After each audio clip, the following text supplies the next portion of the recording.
कि आजकल की भी महिलाएं पैड का यूज़ नहीं कर रही हैं, वहाँ पे राख और पत्ते का यूज़ करके अपना हेल्थ को ख़राब कर रही हैं। तो ये इससे हम लोग काफ़ी ज़्यादा नॉर्थ ईस्ट में प्रभावित हुए हैं दोनों लोग। तो हम लोगों ने सोचा कि नहीं, इस पे काफ़ी बड़ा काम करना है। यहाँ पर मोटिव कैसे हम सॉल्व कर रहे हैं, प्रॉब्लम ये वाली कैसे सॉल्व कर रहे हैं कि हम वहाँ पर लोगों को अवेयर करके हम चीज़ें हम सॉल्व कर लेंगे। आपको नहीं लगता शायद वहाँ फाइनेंशियल इशूज़ हैं, इसलिए लोग ऐसा कर रहे हैं? सर, इसमें ना फाइनेंशियली इशू तो कुछ नहीं है, क्योंकि अगर पैड नहीं मिल पा रहा है तो आप कॉटन कपड़े से भी काम चला सकते हो। कॉटन कपड़ा आई थिंक सबके घर में होता है आज के डेट में। तो प्रिया, कभी ऐसा हुआ है कि आप किसी स्कूल में या किसी टीचर से या मे बी किसी गांव में आप इस बारे में डिस्कशन कर रहे हो और वहाँ पे लोगों का थोड़ा उल्टा रिप्लाई आया हो? हाँ, ऐसे बहुत सारे जगह पे हुआ है। पहले ही मना कर देते थे, नहीं नहीं हम नहीं कर सकते हैं, लड़के हैं, बच्चियां हैं, क्या होगा, ऐसे कुछ भी ऐसे। तो हमने कहा ये तो हमारे बॉडी का पार्ट है, पर ये नेचुरल है। जैसे मैं सूरत की बात करूँ तो सूरत में भी जैसे ही मैंने ये टॉपिक छेड़ा, उन्होंने ये बोला ये बात आप मत करिए, उन्होंने फटाफट तुरंत क्लोजिंग करवा दिया।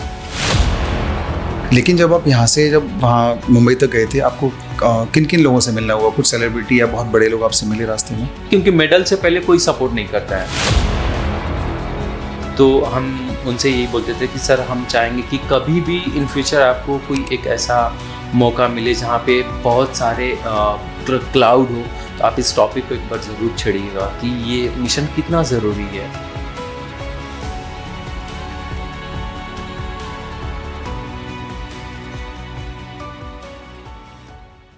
हेलो एवरीवन, आज मेरे साथ हैं प्रिया और प्रदीप। फिर से एक बार पहले भी मेरे पॉडकास्ट में आ चुके हैं और लास्ट टाइम इनकी स्टोरी बहुत इंटरेस्टिंग थी और इस बार भी इन्होंने बहुत बड़ा एक अचीवमेंट अचीव किया है। जैसे कि ये दिल्ली से मुंबई साइकिल से गए हैं। बहुत ही इंटरेस्टिंग जर्नी है। मैंने इनसे सब कुछ पूछा, बहुत सारे सेलिब्रिटी से लोग मिले हैं, तो आज इनसे पूछूंगा इन्होंने कैसे कैसे क्या क्या चैलेंजेस आए, कैसे कैसे लोगों से मिले, कैसा लगा इनको, और आप लोगों को बहुत मजा आने वाला है आज। तो बताइए प्रदीप और प्रिया, आप लोग कैसे स्टार्ट किया और क्यों? पहली बात तो ये है कि आपके मन में ये विचार आया कैसे कि आपको जाना चाहिए दिल्ली टू मुंबई? सर, सबसे पहले तो बहुत बहुत धन्यवाद आपका कि आपने इस मंच पे हमें इनवाइट किए। जो हमारा एक्सपीरियंस है, जो हमारी मिशन है, उस पूरी पब्लिक तक पहुंचाने के लिए। ये मिशन हम दिल्ली टू मुंबई जो साइकिलिंग की, ये इसलिए हम लोगों ने स्टार्ट किए क्योंकि हमें महिलाओं के हेल्थ पे काम करना था। और हमने काफ़ी रिसर्च करने के बाद हमें ये पता चला कि राजस्थान और गुजरात वाला एक ऐसा एरिया है जहाँ पे खुल के बातें नहीं हो पाती हैं और वहाँ की औरतें घूंघट नहीं उठा पाती हैं, और इस पे जो टैबू है वो नहीं टूट पा रहा है। तो दैट्स वाई हमने ये प्लान किया, दोनों लोग साथ मिल के, और हमने ये पूरा प्लान किया। ये 156 प्रोग्राम्स किए थे हमने इस एक्सपीडिशन में, और हम लोग प्लान करके अपना स्टार्ट किए। 5 जनवरी से हमारा ये एक्सपीडिशन स्टार्ट हुआ था, और हम लोगों ने इसमें 4000 किलोमीटर की साइकिलिंग किए थे। हम लोग इंडिया गेट से हमारा फ्लैग ऑफ हुआ और वहाँ से हरियाणा, राजस्थान, गुजरात होते हुए मुंबई पहुँचे थे। ओके, कितने दिनों का सफ़र था ये? ये सफ़र 120 दिनों का था। 120 दिन आप साइकिल ही चला रहे थे? हाँ, 120 दिन हम लोग साइकिल ही चला रहे थे। एक्चुअली हम लोग का स्टार्टिंग में प्लान था 65 डेज का प्लान था। हम लोग 8 मार्च इंटरनेशनल वुमेंस डे पे क्लोजिंग करना चाह रहे थे गेट ऑफ इंडिया मुंबई में, लेकिन हम लोगों को इतना इनविटेशंस, इतने कैंपेन्स के लिए इनविटेशंस आ रहे थे सेशन करने के लिए, कि हम वो कैंसिल नहीं कर पा रहे थे, क्योंकि हमारा मुद्दा भी यही था और हमारी सोच भी यही थी कि हम कैंपेन जितना ज़्यादा से ज़्यादा अवेयरनेस सेशन करके लोगों के अंदर एक अवेयरनेस क्रिएट करें कि मेंस्ट्रुअल हाइजीन पे टैबू कैसे टूट सकता है। तो यही चीज़ अगर हम नहीं करेंगे तो फिर क्या मतलब है इस साइकिलिंग करने का। तो दैट्स वाई कि हमारी जो जर्नी थी 2 महीना 7 दिन से लेके वो सीधे 4 महीने बढ़ गई। ओके, तो इसका जो मेन इनिशिएटिव है, आप दोनों लोग साथ में ही सारे जो प्रोग्राम करते हो साथ में ही करते हो, तो मेन इनिशिएटिव था वो प्रिया ने लिया था या प्रदीप, किसने? स्टार्टिंग प्रिया ने किया था। इसने गुंज एनजीओ के साथ, गांव कनेक्शन फाउंडेशन के साथ भी इन्होंने काम किया है, और इससे पहले मैं 53,000 किलोमीटर की साइकिलिंग पूरा ऑल इंडिया कवर कर रहा था। तभी इसने बोला कि मेरे को भी साइकिलिंग करने की इच्छा है, और मैं चाहती हूँ कि स्पेशली महिलाओं के लिए मैं काम करना चाहती हूँ, जो गांव-गांव में जाके महिलाओं से मिल के इस चीज़ पे उनसे बातें करना चाहती हूँ कि आखिरकार ये प्रॉब्लम क्या है और इस प्रॉब्लम का सलूशन क्यों नहीं निकल पा रहा है। तो फिर हम लोगों ने सबसे पहले नॉर्थ ईस्ट का प्लान किया, और नॉर्थ ईस्ट में जब हमने सेशन किया तो हमने फर्स्ट ऑफ ऑल ये देखा कि आजकल की भी महिलाएं पैड का यूज़ नहीं कर रही हैं, वहाँ पे राख और पत्ते का यूज़ करके अपना हेल्थ को ख़राब कर रही हैं। तो ये इससे हम लोग काफ़ी ज़्यादा नॉर्थ ईस्ट में प्रभावित हुए दोनों लोग। तो हम लोगों ने सोचा कि नहीं, इस पे काफ़ी बड़ा काम करना है। फिर से हम 6 महीने बाद एक नया प्लान निकाले दिल्ली टू मुंबई साइकिलिंग के लिए। ओके, तो आपको नॉर्थ ईस्ट से मिला ये वाला पार्ट, मतलब ये वाला आइडिया कि आपको उस पर काम करना चाहिए, क्योंकि सच में बहुत बड़ी प्रॉब्लम है। क्योंकि अगर कोई इस तरह से, मुझे तो ये पता भी नहीं था कि हमारे कंट्री में ऐसा भी हो रहा है। मैं खुद सुन के शौक लूँ, क्योंकि ये सब चीज़ें जनरली लोगों को नहीं पता है, जो इस एरिया में रह रहे हैं, जहाँ भी बड़े शहरों में रहते हैं, उनको ये सब नहीं पता चलता है।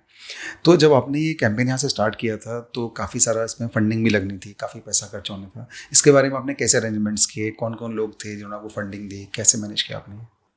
देखिए, पहली बात ये है कि जब हम घर से बाहर निकलते हैं तो डेफिनेटली कदम कदम पे पैसे लगते हैं।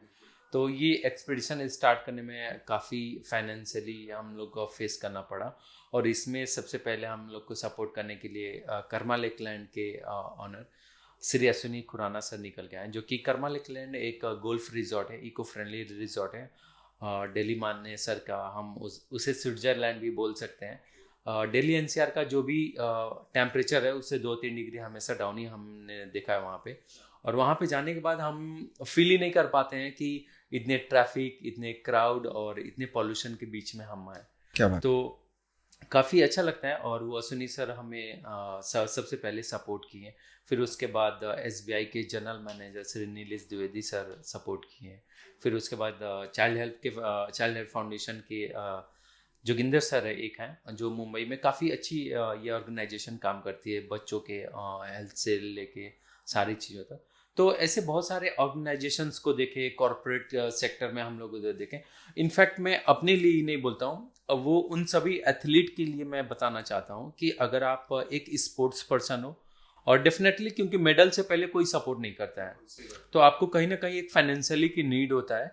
तो आप लोग भी अपना ये एथलीट कंप्लीट करते हो, अपना स्पोर्ट्स खेलते हुए भी आप मार्केट में आओ, लोगों से मिलो, बातें करो, अपनी चीज़ों के अचीवमेंट के बारे में बताओ। फिर लोगों से मिलो, उन्हें बताओ कि मेरे को स्पॉन्सरशिप चाहिए, मेरे को कुछ सपोर्ट चाहिए, तभी मैं स्पोर्ट्स में मेडल ला सकता हूँ। क्योंकि सर मेडल लाने के बाद तो पूरी दुनिया खड़ी होती है, मेडल लाने से पहले कोई नहीं सपोर्ट के लिए होता है।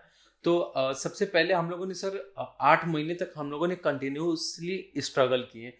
हर एक कॉर्पोरेट सेक्टर का हम लोगों ने दरवाज़ा खटखटाया स्पॉन्सरशिप के लिए कि हम ये कैंपेन करना चाहते हैं, हम एक सोशल इनिशिएटिव लेके जा रहे हैं, एक अवेयरनेस क्रिएट करने के लिए, ताकि उन महिलाओं के लिए आगे चल के एक बहुत बड़ा बदलाव हम देख सकें।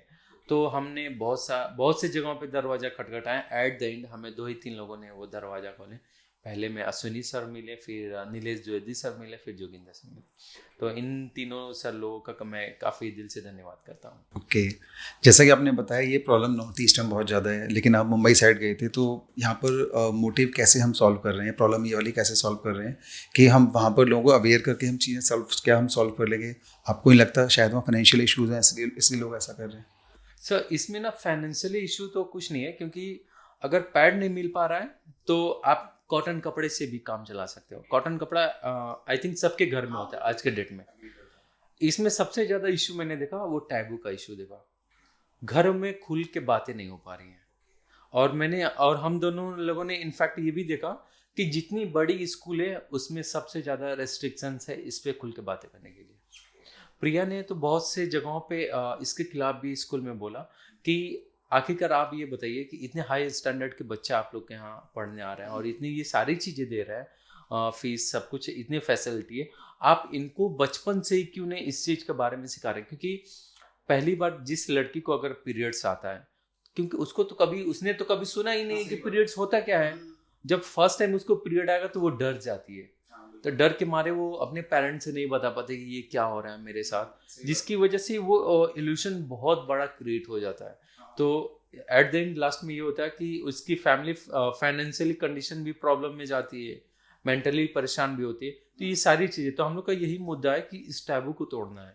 ओके, तो प्रिया कभी ऐसा हुआ है कि आप किसी स्कूल में या किसी टीचर से या मे बी किसी गांव में आप इस बारे में डिस्कशन कर रहे हो और वहाँ पे लोगों का थोड़ा उल्टा रिप्लाई आया हो? हाँ, ऐसे बहुत सारे जगह पे हुआ है। जैसे हम उनसे बोलते थे कि हमें बच्चियों से, और इवन बच्चियों के साथ साथ हम चाहते थे कि लड़के भी बैठे। तो हम 6 से लेके 12 तक के बच्चों को मतलब हम समझाते थे। तो हम ये बोलते थे कि लड़कियों को तो पता होता ही है, असली मुद्दा आता है तब जब खुल के बातें नहीं होती है। तो हम चाहते हैं कि लड़के को अगर आप करते हैं तो हमारे लिए भी अच्छा रहेगा, उनके लिए भी अच्छा रहेगा। तो वो पहले ही मना कर देते थे, नहीं नहीं हम नहीं कर सकते हैं, लड़के हैं, बच्चियां हैं, क्या होगा, ऐसे कुछ भी ऐसे। तो हमने कहा ये तो हमारे बॉडी का पार्ट है, पर ये नेचुरल है, पर ये पता होना चाहिए। तो ऐसे बहुत सारे स्कूलों में ये चीज़ें आई है। ओके, कोई पर्टिकुलर एरिया जहाँ ये प्रॉब्लम हो, जहाँ पे स्कूल से अलाउ ना कर रहे हो? ऐसे बहुत सारे ऐसे मतलब हमने जैसे स्कूल देखा है, जैसे हमने मुंद्रा में भी देखा था। जैसे जो गांव से स्कूल हैं उसमें ये है कि वो लोग बैठा देते थे, थोड़ा बहुत होता था बैठाते थे। लेकिन जैसे बड़े बड़े स्कूलों में, जैसे मैं सूरत की बात करूँ तो सूरत में भी जैसे ही मैंने ये टॉपिक छेड़ा, उन्होंने ये बोला ये बात आप मत करिए, और उन्होंने फटाफट तुरंत क्लोजिंग करवा दिया। सूरत में भी ऐसा एक स्कूल है। तो ऐसे कई सारे, सूरत तो काफ़ी अच्छा शहर है, वहाँ पर तो ये सब नहीं होना चाहिए। और सर वो जिस स्कूल में ये प्रॉब्लम क्रिएट हुआ था वो सूरत के टॉप स्कूल, रिचेस्ट स्कूल में आता है। द मिलेनियम एक स्कूल है, मतलब पूरा नाम आई थिंक मैं भूल रहा हूँ थोड़ा।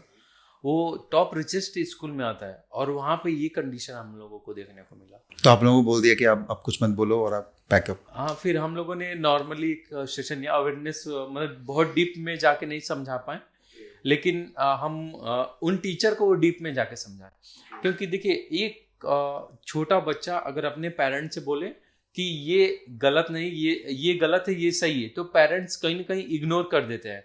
लेकिन अगर जो पेरेंट्स होते हैं, चाहे जो टीचर है, वो अपने स्टूडेंट्स को ये बताएंगे कि नहीं बेटा, आप लोग को पैड ऐसे यूज़ करना है, या ऐसे डिकम्पोज करना है, यहाँ यूज़ करना है, कैसे ड्राई करना है, कैसे क्लीन करना है।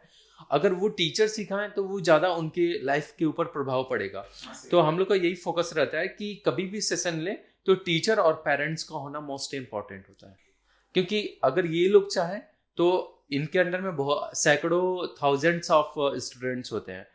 हम एक स्टूडेंट को उससे अवेयरनेस क्रिएट करेंगे तो बस वही स्टूडेंट जान पाएगा। हाँ, अगर एक टीचर को अगर हम ये पूरा अवेयरनेस क्रिएट करें तो वो टीचर खुद तो जानेगा ही, प्लस पूरे अपने बच्चों को वो बताएगा, स्टूडेंट्स को। तो एक टीचर की वजह से हमें 1000 स्टूडेंट्स मिल रहा है। तो यही हम लोग का एक मुद्दा होता है कि हम लोग टीचर के साथ साथ पेरेंट्स को भी इंक्लूड करते हैं उसमें। ओके, बहुत अच्छी बात है। फिर आप, मतलब ये आपका मेन पॉइंट था कि आप लोगों को अवेयरनेस करेंगे, मतलब अवेयरनेस फैलाएंगे लोगों में कि आप ऐसे ऐसे चीज़ों को करिए। लेकिन जब आप यहाँ से जब वहाँ मुंबई तक गए थे, आपको किन किन लोगों से मिलना हुआ? कुछ सेलिब्रिटी या बहुत बड़े लोग आपसे मिले रास्ते में? हाँ, बहुत सारे बड़े बड़े लोग हमें मिले। जैसे हम लोग जब अपनी जर्नी स्टार्ट किए थे दिल्ली से, तो फर्स्ट ऑफ ऑल हम लोग मेवाड़ के राजा लक्षराज सिंह जी से मिले थे। हम लोग उदयपुर में पहुंचे थे, तो मतलब कुछ लोग थे, किसी के कनेक्शन के थ्रू हमें इन्विटेशन मिला। फिर हम उनसे गए, अपने मिशन के बारे में बातें की हैं। उनकी वाइफ है निवित्री कुमारी जी, और वो भी काफ़ी अच्छा मेंस्ट्रुअल हाइजीन पे काम करती हैं इनफैक्ट, और वो साउथ से, उड़ीसा से हैं। उन्होंने उड़ीसा का हमें कल्चर बताया कि उड़ीसा में क्या होता है कि जिस लड़की का फर्स्ट टाइम पीरियड आता है उसको अच्छे से नहलाया जाता है, हल्दी लगा के, उसको नए नए कपड़े दिए जाते हैं। उस दिन बहुत सारे खाना पीना बनता है, लोगों को इनवाइट करके खिलाया जाता है। तो सेलिब्रेट करते हैं उसको। हाँ, वो सेलिब्रेट करते हैं उस चीज़ को। तो ये चीज़ हम दोनों लोग को काफ़ी अच्छा लगा कि चलो एटलीस्ट हम इन लोगों से मिले तो हमें कुछ तो सीखने को मिला। बिल्कुल सही बात है। तो फिर उसके बाद इन लोग से हमने मिला। फिर हम गुजरात इंटर किए। गुजरात में हम पुलिस डिपार्टमेंट से लेके हर जगह मिले। हम जगह जगह के आईपीएस से भी मिलते थे, क्योंकि आईपीएस को भी एक अवेयरनेस होना बहुत जरूरी है। बिल्कुल, आईपीएस के अंडर में वो पूरा एरिया आता है, पूरा एरिया आ रहा है।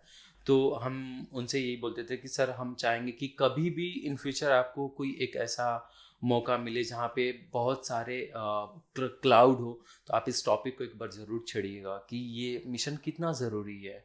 तो वो काफ़ी एक्साइटेड थे, वो हम लोग को काफ़ी अप्रिशिएट किए और इस मिशन को बढ़ावा दिए। फिर उसके बाद हम लोग मुंड्रा पोर्ट पहुँचे। हमें अडानी पोर्ट की तरफ से इन्विटेशन आया था स्पेशल, और हम लोग साइकिल से अंदर एंटर किए थे, जो कि सिविलियन साइकिल, मतलब व्हीकल्स अलाउड नहीं है। और हम लोग फर्स्ट ऐसे साइकिलिस्ट थे जो साइकिल लेके अंदर तक गए थे। अब वो काफ़ी मतलब लोग बोलते हैं कि आई डोंट नो कि मैं अपने पॉइंट ऑफ व्यू से बता रहा हूँ लोगों को कि मैंने जो देखा वहाँ पे, अडानी जी इन्वायरमेंट पे बहुत ही बेटर काम कर रहे हैं। ओके, बस एनवायरनमेंट के लोगों लिए। का इन्वायरमेंट पे हमने देखा कि वहाँ पे एक बंजर जमीन को सर, क्योंकि मुंड्रा पोर्ट एक ऐसा एरिया है, वो पूरा बंजर इलाका है। कच्छ सबको पता होगा कि कच्छ पूरा वो डिजर्ट एरिया है। हाँ, डेजर्ट है सर वो डेजर्ट एरिया पे भी पूरा मतलब कैसे एकदम हरियाली फैला रहे हैं, वो सारी चीज़ें उस पर कैसे मतलब जो फूड वेस्ट या वेस्ट मैनेजमेंट वो कैसे कर, बहुत ज़बरदस्त काम कर रहे हैं। फिर वो सारी चीज़ें उनका शिपमेंट का हमने देखा, मतलब वहाँ पे स्पेशल हम लोग को सिक्योरिटी दे के घुमाया गया।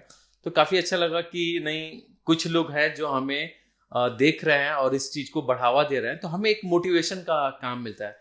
फिर हमें रिलायंस ग्रुप से आया, फिर रिलायंस ग्रुप से फिर हम लोगों ने अनंत जी के रेजिडेंस में गए, वो पूरा हम लोगों को एक्सप्लोर कराया गया। जब भी आईपीएल होता है तो अगर मुंबई इंडियंस और गुजरात टाइटंस के बीच अगर मैच हो रहा है तो मुंबई इंडियंस जामनगर में ही जाके वहाँ पे अपनी प्रैक्टिस करती है, क्योंकि वो जो रिलायंस ग्रीन टाउनशिप जो बना हुआ है उसी के अंदर आपको स्टेडियम भी मिल जाएगा, एवरीथिंग उसी में सब कुछ आपको मिलेगा। वहाँ के जो एम्प्लॉय हैं अंदर ही सब कुछ काम करते हैं, और वहाँ की जो ग्रीनरी है सर, हमने बाहर के टेम्परेचर और अंदर के टेम्परेचर के हिसाब से देखा, बहुत ही डिफरेंट था। फिर अनंत अंबानी जी से मुलाकात हुई, काफ़ी अच्छा लगा हमें कि मतलब ऐसे लोग हैं, और उनका जो वनतारा है बेहद ही ज़बरदस्त हमारे इन्वायरमेंट पे काम हो रहा है। और हमारे जो एनिमल्स है, एनिमल्स के लिए वो बहुत काम कर रहे हैं। अगर मैंने किसी को देखा है कि एनिमल्स प्रेमी, अगर कोई एनिमल्स पे अच्छा काम कर रहा है तो वो वही है। तो इस तरह से हमने वहाँ से फिर इन्विटेशंस लिया, वहाँ पे एक्सप्लोर किए। फिर उसके बाद हम लोग सूरत में सावजी ढोलकिया सर से मिलने का हमें मौका मिला। उनसे भी, उनकी भी पूरी फैक्ट्री में हम लोगों ने देखे कि डायमंड कैसे बनता है। हमने अपने हाथ पे अपनी लाइफ में पहली बार आई थिंक $1 लाख का हमने डायमंड अपने हाथ पे रखे थे। तो काफ़ी अच्छा लगा था मेरे को कि मतलब डायमंड कैसे घिसा जाता है, कैसे वो सारी चीज़ें होते हैं। तो वो चीज़ें हम लोग को एक्सप्लोर करा के, वो भी काफ़ी अच्छा काम कर रहे हैं। और उन्होंने आई थिंक वो कोविड से पहले काफ़ी वायरल हुए थे कि उन्होंने अपने एम्प्लॉयज़ को दिवाली बोनस पे कार गिफ्ट किए हैं, फ्लाइट गिफ्ट किए हैं। रियल लाइफ से रियलिटी लाइफ में मैंने अपनी लाइफ में काफ़ी चेंजेस दिखे, जिनको मैंने रील में देखा था कि जो अपने एम्प्लॉयज़ को इतना बोनस गिफ्ट दे रहे हैं। तो एक्चुअली हम भी सोचते थे कि ऐसे लोग भी हैं क्या हमारे इंडिया में जो अपने एम्प्लॉयज़ के लिए भी इतना कुछ कर रहे हैं। तो फिर हमने जब रियलिटी में उन्हें देखा तो काफ़ी वो बहुत ही हम्बल इंसान है, और वो पॉन्ड्स पे काफ़ी काम कर रहे हैं। वो अपने गांव में बहुत सारे लेक्स बना रखे हैं, और वो एक वाटर स्पोर्ट के बहुत प्रेमी है। तो काफ़ी अच्छा लगा ऐसे लोगों से मिलकर। फिर हम लोगों ने सूरत में बोट राइडिंग भी की है। जैसे सूरत में जो रिवर है उसमें हम एक मतलब अंकल के घर रुके थे, इनविटेशंस मिली थी, इनकी फ्रेंड थी। वो एक माउंटेनियर हैं, दोनों जो हस्बैंड वाइफ हैं वो दोनों लोग माउंटेनियर हैं बेसिकली, और वो वाटर स्पोर्ट्स के काफ़ी प्रेमी है। तो उन लोगों ने हम लोग को काफ़ी एक्सपीरियंस कराया पूरे सूरत का। सूरत में रुक के हम लोगों ने साइकिलिंग भी की है, साइकिलिस्ट ग्रुप के साथ वहाँ पे बहुत सारे सेशंस भी किए हैं, ऐसी सारी चीज़ें रहा हम लोग का। ये स्पोर्ट्स पर्सन के लिए ये तो बहुत अच्छा बेनिफिट है, वो जहाँ भी जाते हैं उन्हें कोई ना कोई मिल ही जाता है। इवन जब मैं भी सूरत गया था तो मैं रन कर रहा था, सिंगल अकेला निकला सुबह अंधेरे में, तो थोड़ी देर बाद मुझे लोग मिल गए रन करते हुए। और लाइक अच्छी बात ये है, सुबह हम लोग गुड मॉर्निंग विश करते हैं, अननोन है फिर हम बात करेंगे, फिर कॉन्वर्सेशन अच्छा रहता है। उन्होंने पूछा आप क्यों आए हो, कोई बिजनेस मेंटेन क्या, नहीं मेरे ब्रदर इन लॉ रहते हैं उनके यहाँ पर आए हो। तो कुछ हमने काफ़ी अच्छा डिस्कशन किया। वो उनका डायमंड का बिजनेस था लकीली, उन्होंने बताया काफ़ी कुछ कि मुझे कैसे डायमंड बनते हैं। मुझे भी काफ़ी सीखने को मिला था उस टाइम पर, काफ़ी मज़ा आया था। खैर, आपको जब अनंत अंबानी का कॉल आया तो उन्हीं का कॉल आया था आपको? नहीं, पीए की तरफ से आया था। मतलब पीए नहीं कह सकते, उन्हीं की ग्रुप से आया था। तो वो हम लोग को इनवाइट किए हैं, पूरा घुमाए, पूरा दिखाएं कि यहाँ पे कैसे कैसे। आपको ट्रस्ट हो गया था कि उनका कॉल है? ऐसा तो नहीं लगा कि वो प्रैंक कर रहे हैं? डेफिनेटली किसी को भी नहीं होगा। तो फिर जब हम लोग को लोकेशन मिला, पूरा सारी चीज़ें डायरेक्शंस मिले कि आपको ऐसे ऐसे आना, फिर हम जब गेट पे पहुँचे तो बहुत बड़ा गेट था। डेफिनेटली रिलायंस इतनी बड़ी ग्रुप है, और oil refinery I think world की सबसे लार्जेस्ट ऑयल रिफाइनरी है जामनगर में रिलायंस के। तो वहाँ पे जब हम इंटर किए तो वहाँ पे काफ़ी अच्छा दिखा। प्लस अनंत अंबानी जी का जो वेडिंग हुआ था वो भी एरिया हम लोगों ने देखा, काफ़ी मतलब ज़बरदस्त था, मतलब अनएक्सपेक्टेड हमारे लिए था। हमने अपनी जो एक्सपीडिशन स्टार्ट किए थे इतना सोच के स्टार्ट नहीं किए थे कि एक्चुअल ये सब भी हो जाएगा। तो एक कहावत है ना कि ज़्यादा सोचो मत, बस करने के लिए रेडी हो जाओ, बाकी सब कुछ अपने आप रास्ते बनते चले जाते हैं और लोग अपने आप मिलते चले जाते हैं। नहीं, हाँ, बहुत सही बात की आपने। फिर आगे के आपके क्या प्लान है? आगे का जो हमारा प्लान है वो हमारा ऑल महाराष्ट्र का है, जिसमें मैं राइड करना चाहती हूँ। और उसमें मेरा सबसे बड़ा जो मेरा टॉपिक है, जो मिशन है, वो है मेरा मेंस्ट्रुअल हाइजीन को लेके। क्योंकि जब हमने दिल्ली टू मुंबई हमने साइकिलिंग किया था, तो इससे पहले भी हमने पूरा नॉर्थ ईस्ट में किया था। नॉर्थ ईस्ट का जो हमने प्रॉब्लम देखी, जो चीज़ें देखा हमने, तो वो प्रॉब्लम मुझे लगा कि नहीं, ये सच में ये ज़रूरी है जानना और बात करना। क्योंकि अगर हम लड़कियां खुल के बात नहीं करेंगे तो फिर लड़के तो एकदम नहीं कर पाएंगे। तो फिर मैंने इस टॉपिक का इसको मैंने बना ही लिया कि नहीं, इसको चाहे जो भी हो जाए, मतलब हर किसी की जुबान पे ये हिचकिचाहट जो होती है ना, वो नहीं रहना चाहिए। तो जब मैं दिल्ली टू मुंबई जब मैंने साइकिलिंग किया, तो कई सारे school, college, university, urban area, ग्रामीण क्षेत्र में भी जाके मैंने सेशन किया। तो उसमें जो एक सवाल आया है वो आया है वाइट डिस्चार्ज। वाइट डिस्चार्ज एक ऐसी चीज़ है ना कि जिसपे लोग खुल के, मतलब जैसे मैं बात करती हूँ ऐसा लगता है मैंने ऐसे क्या बात कर दी, जिससे कि मतलब एकदम शर्माने लगे। अब छोटी छोटी बच्चियां हैं, अब का जो टाइम आ रहा है ना, पहले ये होता था कि 12 साल या 13 साल की जो लड़कियां होती थी पीरियड्स आती थी, लेकिन अब वो ऐसा टाइम आ रहा है क्योंकि 8 साल की बच्ची है उसको पीरियड्स आ रहा है। और मैं ऐसे बहुत सारे पेरेंट्स को ये बोलना चाहती हूँ कि अगर आपके घर में बच्ची है तो आप खुल के जरूर से बताइए कि आने से पहले वो ऐसा ना हो कि अगर वो उसको पीरियड्स आ रहा है, वो चुप के रह रही है और वो अपने घर में बातें नहीं कर रही है, वो शेयर बाहर कर रही है, तो वो प्रॉब्लम कर सकता है। तो ऐसे पेरेंट्स को मैं चाहती हूँ कि ये सुने, और वो जरूरी है उनको सुनना। और ऐसा नहीं है कि सिर्फ लड़के को भी बैठाइए, आप उसको सामने प्रोडक्ट रखिए, ये क्या है, ये क्यों है, ये किस लिए है, ये सबसे ज्यादा जरूरी है। क्योंकि हम ऐसे हमारे घर में भी खुल के कभी नहीं बात हुई है। जब मेरा फर्स्ट टाइम आया था तो ऐसा होता था कि अरे क्या है, मतलब ना मंदिर जाना है ना, ठीक है मंदिर जाना उनकी पुरानी प्रथा है, हम बिल्कुल नहीं बोलते, लेकिन ना इस पे खुल के बातें करना है, ना किसी के सामने बातें करना है। मतलब पेन से तड़प जाओ लेकिन बोलो मत। तो ये जो समस्या है ना, इस समस्या को तोड़ने के लिए मतलब मेरा मेन है कि टैबू को तोड़ो। क्योंकि हम चाहते थे कि जैसे अगर हम एक को बताएंगे 1 से 2, 2 से 4, 4 से 6 होगा। तो ऐसे करके हमने दिल्ली टू मुंबई में सब जगह मैंने जब सेशन किया, तो वाइट डिस्चार्ज कॉमन तो है, ये हमारे शरीर की गंदगी को बाहर निकालता है और हमारे हेल्थ का काफ़ी मतलब ध्यान रखता है। बट ये नहीं पता होता कि ये कितने तरह का होता है। ये आपके 4-5 तरीके के होते हैं, जो कि जैसे आपका येलो कलर का होता है। एक तो नॉर्मल वाइट होता है जो हर एक लड़की को आता है, पीरियड्स के आने के जाने के बाद होता है, हल्की सी स्मेल होती है, वो चलता है। पर बट अगर आपका वही येलो कलर में होता है, स्मेल आ रही है, इचिंग आ रही है, और आपका क्या कहते हैं कि बहुत ज़्यादा जलन हो रहा है, या फिर पेट में या फिर पीठ में बहुत दर्द हो रहा है, पेन हो रहा है, ना बैठा जा रहा है ना उठा जा रहा है, चक्कर आ रहा है, याददाश्त धीरे धीरे कमजोर है, इसका मतलब कि आपको इन्फेक्शन बहुत बड़ा है, पर वो आपको पता नहीं है। अब ठीक दूसरा आता है ब्राउन कलर का, भूरे कलर का, रेड कलर का। जब पीरियड्स आता है और जाता है, उसके बाद जो थोड़े थोड़े ब्लड आते हैं ना, वो होता है ब्राउन कलर का, लेकिन वो भी आपके इन्फेक्शन का ही होता है। और थर्ड जो आपका ग्रीन कलर का होता है, वो झाग होता है, वो तो और ज्यादा इन्फेक्शन होता है। और इसको अब ये पता कैसे चलेगा, क्योंकि हम बच्चियों को तो नहीं पता, और ज्यादातर ये छोटे बच्चियों से शुरू हो रहा है। क्योंकि हमारा खान पान, अब ये प्रॉब्लम आती कहाँ से, एनीमिया की कमी के कारण होती है। हमारा खान पान अच्छा नहीं है, हम ठीक से नींद नहीं लेते, क्योंकि हम इतने मोबाइल ये सब सारी चीजें देख रहे हैं, तो उसका कहीं ना कहीं तो फर्क पड़ेगा। तो वो जो ये प्रॉब्लम आ रहा है, इसका असर इस वाइट डिस्चार्ज पे पड़ रहा है। अब ये बात ये है कि हमने जितने भी एनजीओ से मैं रिक्वेस्ट करती हूँ, जो भी एनजीओ, प्लीज अगर आप चाहते हैं, आप लोगों को जागरूक करते हैं, तो आप ये मुद्दा उठाइए और आप उसको पूरा प्रोडक्ट के साथ आप उसको बताएंगे, आप उसको ये बताएंगे कि ये अच्छा है, ये बुरा है, आप दोनों को देखो। अगर आप समझाओगे, सामने वाला समझेगा। लेकिन ऐसा होता है कि हमने जितने भी एनजीओ को देखा है, मैं और प्रदीप हम नॉर्थ ईस्ट गए थे, कुछ ऐसे एरिया है जहाँ पे वो एनजीओ को पसंद नहीं करते हैं। वो नहीं पसंद करते हैं, वो चले जाए तो पत्थर मार देंगे और मारेंगे, क्योंकि जरूरी भी है। क्योंकि आप जाते हैं, आप 5 किलो का आटा देते हैं, फोटो खिंचवाते हैं, हो गया आपका काम। पर उसके बाद उसका क्या, जो उसको नीड है, जो उसको जरूरत है, जब उसको जरूरत है कि नहीं आप मेरा ये काम करा दो, या फिर आप मेरे घर में ये प्रॉब्लम है, आप उस प्रॉब्लम को सॉल्व नहीं कर पा रहे और आप ये कहते हो कि हाँ ले लो खिंचवा लो। अब आप जाते हैं पैड देते हैं, मैं ये बोलती हूँ हर किसी को कि जब आप पैड देते हैं, क्या उसकी 1 ही महीने की नीड होती है? उसको तो पूरा 12 माह चाहिए। तो या तो आप मुंह लगाइए तो पूरा मुंह लगाइए, नहीं लगाना है तो आप प्लीज पैड का वो मत करिए, क्योंकि 1 महीने में किसी की वो नहीं होती है।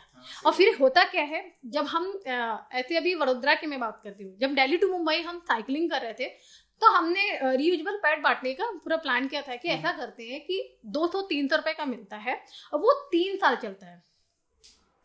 3 साल चलता है, जैसे बनाना का, बैम्बो का, कोकोनट का और यान कपड़े का बनता है। तो हमने एक डोनर ढूंढा था जो कि वो भी वहीं के थे। ये वॉशेबल होता है, हाँ 3 साल आराम से चलता है। नो झंझट, 5 मिनट बस ठंडे पानी में, ना कि उसको गर्म पानी में हम करेंगे तो बैक्टीरिया बैठेगी। ठंडे पानी में रखना था, उसके बाद उसको बाहर निकाल के हल्का सा वॉश करके उसको धूप में डालना है। अब अगर मैं ये कहती हूँ कि लाइफ स्टाइल लोगों की है बहुत तेज से है, लेकिन अगर आप कपड़ा गीला पहनेंगे तो इन्फेक्शन बिल्कुल सही बात है। और मैं ये बोलती हूँ, हर कोई ये बोलता है कि ब्लड है गंदा है। जब आपको अपनी चीज गंदी लग रही है तो सामने वाला आपका वॉश क्यों करेगा? आप हॉस्पिटल में जाते हैं, नर्स आपका ब्लड छूता है, क्या उसको ये प्रॉब्लम नहीं होती होगी? सही बात है, उसकी मजबूरी है, हाँ, उसकी जॉब है, उसको चाहिए। लेकिन यहाँ पे सवाल मेरे शरीर का आता है, तो हम हर एक लड़कियों को यही बात बोलते हैं कि रियूजेबल पैड बहुत अच्छा है। तो जब हमने रियूजेबल पैड बांटने की सोचा था, हम कैंपिंग करना, मतलब हमारा जो इवेंट शुरू होने हुआ, वो बोले हमको पैड दोगी तभी हम तुम्हारा इवेंट मतलब ज्वाइन करेंगे। मतलब नॉलेज नहीं लेना है, मतलब ये है कि आप पहले पैड दो तब हम बात करेंगे। तो ऐसा मुंह आप मत लगाइए कि दूसरा कोई भी अगर जा रहा है, वो अगर आप जानकारी देना चाह रहा है और वो चीज नहीं हो पा रही है, तो वो बहुत बड़ी प्रॉब्लम है। तो हमने ऐसे स्लम एरिया में जाके एक सेशन किया, हमने लोगों को बताया कि भाई ये चीज है और 3 साल तो खरीदना ही नहीं है, तो वो उनके लिए सबसे अच्छा था। तो जो ये रियूजेबल आप पैड बता रहे हो, मुझे पहले नहीं पता था, आज पहली बार मैंने सुना है। तो ये मार्केट में अवेलेबल है? हाँ, मार्केट में भी है इजीली। क्या प्राइसिंग आती है, कितना? मतलब एक तो साइज का भी डिफरेंट होता है और आपका कितने पीस आप लेना चाहते हैं। वैसे 2 या 3 पीस का होता है, तो आपका 200 रुपये 300 रुपये आराम से मिलेगा। हाँ, ज्यादा महंगा नहीं, अच्छा ही है। अगर आपका 3 साल ये चल रहा है तो बहुत अच्छा है। ये एक मनरेगा की मजदूर भी खरीद सकती है, क्योंकि अच्छी सैलरी उनकी भी सही है। तो अब हम ये बोलते हैं मनरेगा की मजदूर, अगर वो पैड यूज, पहला नंबर 1 की पैड यूज कर रही है, अब उसको हर महीना खरीदना जरूरी तो नहीं है कि हर बार उसको सरकार जाके दे, और हर बार दे रहा है तो वो कितनी दे रहा है। फर्स्ट और सेकेंडरी तो हमारी ब्लीडिंग ज्यादा होती है ना, हम कितना पैड यूज करेंगे। हम छोटा वाला अब विस्पर है, विस्पर तो और इन्फेक्शन है। जो पैड होता है, पैड के अंदर जो होता है वो गोंद होता है, वो एक बहुत ही गंदा जेल होता है जो कि वो इन्फेक्शन करता है। क्लोरोफॉर्म होता है जो कि वो भी एक केमिकल है, वो कैंसर करता है। वो तो हमारे हेल्थ को खराब कर रहा है, पर बट सबसे ज्यादा जरूरी ये है कि वो एक तो मार्केट में तो आराम से मिल जा रहा है, पर हर महीने जो हम खरीदते हैं 40 रुपये, 50 रुपये, 60 रुपये, हम 40 का खरीद रहे हैं तो हमको 2 खरीदना पड़ेगा, 80 रुपये तो पड़ता ही है। अगर हर महीने का 1200 रुपये पड़ेगा आपका, अगर हम 50 रुपये 100 रुपये भी लेते हैं तो हर महीने 1200 रुपये पड़ेगा। हम 300 रुपये का जब हम 3 साल चला रहे हैं तो क्या दिक्कत है? तो ये चीज हम लोगों को बताना चाहते हैं कि आप अभी भी वक्त है, संभल जाइए। पैड क्या करता है, हमारे इन्वायरमेंट को तो खराब कर रहा है, क्योंकि 700-800 साल लग जाता है। हाँ, बिल्कुल सही बात है। तो पैड गलता है ना सर, अब पूरी इंडिया यूज कर रही है उसको, कितना ज्यादा सिर्फ यही वेस्ट होगा। 1200 करोड़ पैड हर साल फेंके जा रहे हैं। सर रीजन कहाँ ये जा है कि रहे हैं? महिलाओं को हर महीने पैड चाहिए, मल्टीपल चाहिए वो भी, और हमारे देश की पॉपुलेशन बहुत ज्यादा है। तो अब हर महीने कितना पैड फेंके जा रहे हैं? आई थिंक लेडी के महीने में 4 से 5 तो यूज कर ही लेती है। डेफिनेटली उस हिसाब से अगर काउंट किया जाए तो करोड़ों पैड उससे हो जा रहे हैं। और उन 1200 करोड़ पैड में सर आप बिलीव नहीं करेंगे सर 53 लाख पैड जलाए जाते हैं। और जब वो पैड जलता है ना, वो जो पोल्यूशन फैलाता है, बहुत ही हमारे डायरेक्ट इन्वायरमेंट को इफेक्ट आता है वो चीज। तो इन्वायरमेंट तो है, इन्वायरमेंट तो है, पर बट ये सबसे ज्यादा हमारे बॉडी के लिए, हमारा ये जो स्किन है ना, ये भी ऑक्सीजन लेता है। हाँ, बिल्कुल लेता है। अब हम ये बोलते हैं कि मेंस्ट्रुएशन का पीरियड्स के कई सारे प्रोडक्ट आ गए हैं। कप भी आ गया है, टैम्पोन भी आ गया है, रिजबल पैड भी आ गया, पैड भी आ गया। अब हर जिसको देखते हैं वो पैड का बनाना शुरू करता है। पर क्या एक्सपायरी डेट भी होता है, ये कोई भी जानता है। हाँ, हमने जितने भी लोगों को देखा है वो सिर्फ पैड लेते, बस पैड लिया, पॉलिथीन में पैक किया, हाँ, वो आगे चल ब्लैक गया। पॉलिथीन में, वो ब्लैक पॉलिथीन में खुलेगा। ये है। लेकिन एक्सपायरी डेट तो कोई नहीं देखता है। वो क्या होता है, वो हमारे शरीर में जाता है, इन्फेक्शन वो करता है। अब हम ये कहते हैं कि जिसमें वो पॉलिथीन लगाया जाता है ना, थायलाइड पॉलिथीन होती है, ऐसे कई सारे 2-3 ऐसे केमिकल वाले पॉलिथीन होते हैं, वो ऑक्सीजन नहीं होता है। अब हम अगर पैड लगा रहे हैं और हम क्या करते हैं 7 घंटे 8 घंटे स्कूलों में, हाँ बिल्कुल, हाँ बिल्कुल बिल्कुल, अब उसके अंदर तो ऑक्सीजन या वर्किंग वीमेन है वो यूज कर रही हैं, तो वो प्रॉब्लम है कि वो ऑक्सीजन जा नहीं रहा। जब वो ऑक्सीजन नहीं जाता है तो वो इन्फेक्शन करेगा। वो ब्लड जो है ना, वो सबको ये लगता है कि वो ब्लड उसमें एब्जॉर्ब सोख रहा कर है। लिया। हाँ, लेकिन उसमें जो तरह तरह की खुशबू वाली चीजें डाली जाती है वो ऊपर अंदर से लेके जा रहा है, जिसके वजह से वो यूट्रस में काफी सारे इन्फेक्शन हो रहे हैं, गांठ हो रहा है, कैंसर हो रहा है। तो ये जो महिलाओं को प्रेगनेंसी नहीं हो रही है उसका रीजन भी पैड है। यूनिसेफ भी बोलता है पैड इमरजेंसी, ना कि आप इसको हमेशा डेली का यूज। डाइपर आप देखे होंगे, डाइपर बच्चों का पैर आप देखे होंगे, जो बच्चे डाइपर नहीं पहनते उनका पैर सीधा होता है, जो नहीं पहनते हैं सॉरी जो पहनते हैं उनका पैर बहुत टेढ़ा टेढ़ा हो होता जाते है, हैं। गैप होता है। लेकिन जो नहीं पहनते उनका पैर सीधा होता है। तो ये क्योंकि उनको ऑक्सीजन नहीं मिल रहा है वहां पे। अगर मेन चीज वहां ऑक्सीजन नहीं मिलेगा तो वो तो कहीं ना कहीं इन्फेक्शन करेगा। तो ये हम लोगों को बताते हैं। अब ये वाइट डिस्चार्ज का भी पैड आ गया है।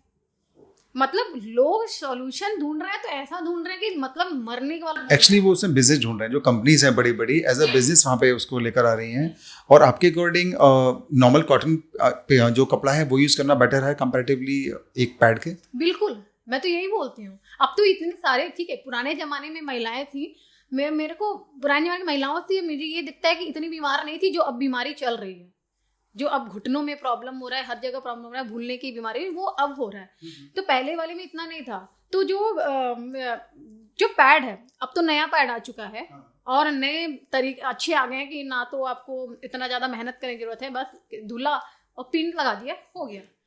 तो इजीली है। कितना टाइम लगता है उसको सूखने में? ज़्यादा नहीं लगता। अगर धूप बहुत अच्छी है तो आपका 1 घंटे के अंदर सूख जाएगा आराम से। बस ये है कि सबसे पहले टैबू है कि खुल के बात होना सबसे ज़्यादा जरूरी है। सर प्लस पॉइंट ये भी है ना कि आज की डेट में हमारे इंडिया में सबसे बड़ा बिजनेस अगर है तो वो पैड्स में है। ओके, ऐसा भी है। यस, क्योंकि सर पैड क्या है कि एक महिला को ऐसा नहीं है कि लाइफ में एक ही बार, हाँ वो बहुत बार चाहिए उसको हर महीने नीड है और वो हर महीने खरीदेगी। पैड और डायपर का आज के डेट में सबसे बड़ा बिजनेस है हमारे देश में, जिसकी वजह से लोग अपना बिजनेस चलाने के लिए नए नए केमिकल्स का यूज़ करके नए नए पैड्स का प्रोडक्शन कर रहे हैं। और ये सारी चीज़ें उनको तो बस पैसा कमाना है, लेकिन आखिरकार हेल्थ आप लोगों के हेल्थ से भी तो देखिए। और प्लस पॉइंट इसमें रियूजेबल पैड का प्लस पॉइंट इसमें ये आ जाता है कि ये बायोडिग्रेडेबल होता है, ये इन्वायरमेंट में अच्छे से डिकम्पोज हो जाता है।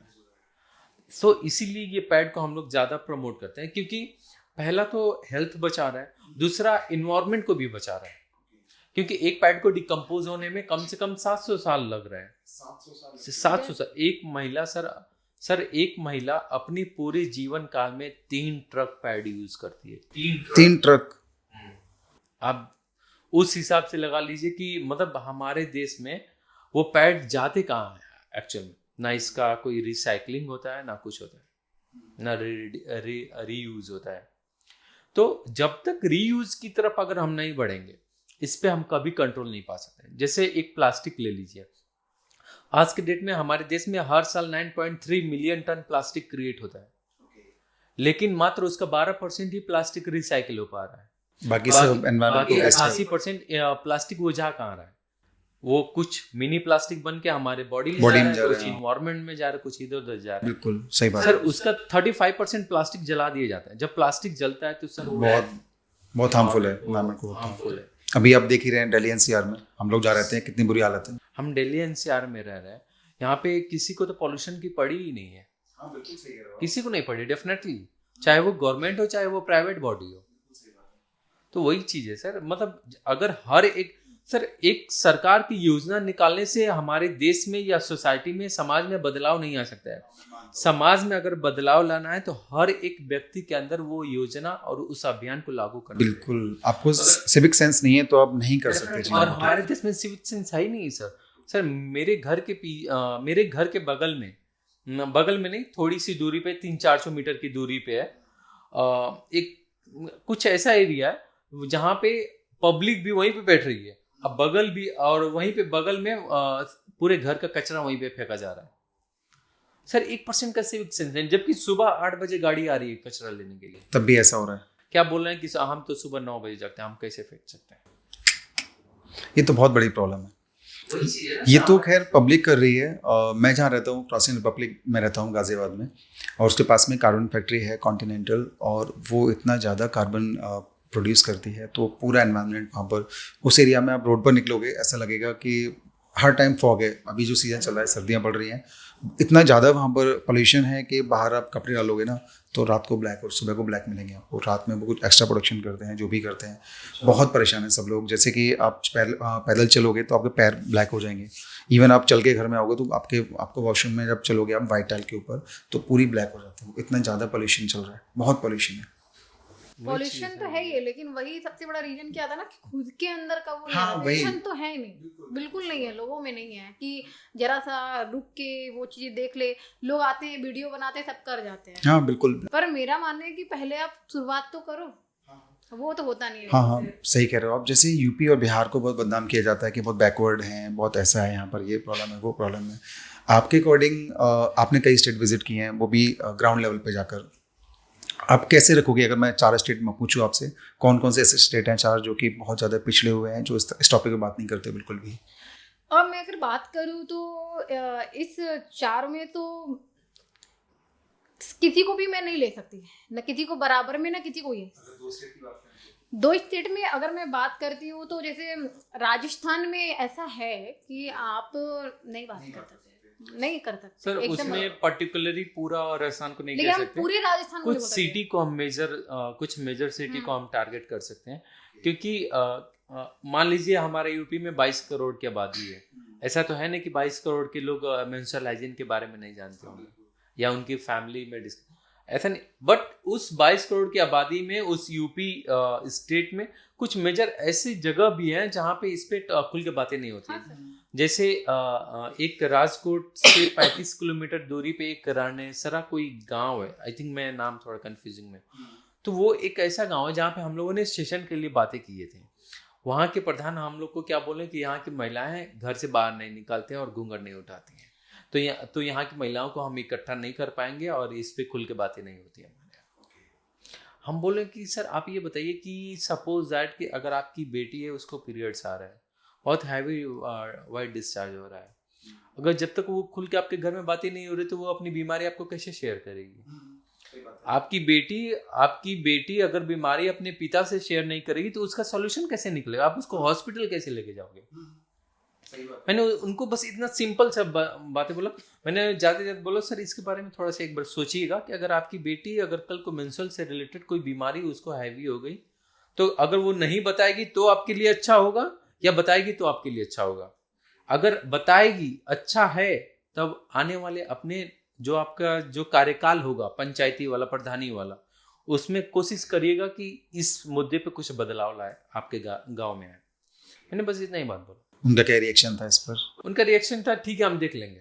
मैंने बोला ठीक है ओके सर, आप क्या ही कह सकते। मुझे ही लगता है उन पर कुछ फर्क पड़ा होगा। आई थिंक कुछ नहीं, मेरे को नहीं लगता कि कुछ फर्क पड़ा होगा। तो हमारे देश में कुछ ऐसे लोग हैं जिनको इन्वायरमेंट के और किसी की हेल्थ की कुछ नहीं पड़ी है। उन्हें लगता है जो उनकी पुरानी सोच है वो उसी पर हमेशा टिके रहेंगे। मैं एग्री करता हूँ, आप अपने कल्चर को बनाए रखिए। वो घूंघट नहीं उठा रही है, आज भी हमारे भी गांव में बहुत से ऐसे जगह हैं जहाँ पे घूंघट नहीं उठा। ये प्रथा, ये जो कल्चर, ये प्रचलन है, ये चलनी चाहिए। ठीक है आपके अपने गांव के प्रचलन, लेकिन एटलीस्ट ये जो बीमारी उस पर तो आप खुल के बातें करिए। जब तक इस पे खुल के बातें नहीं हो वो ठीक कैसे होगा?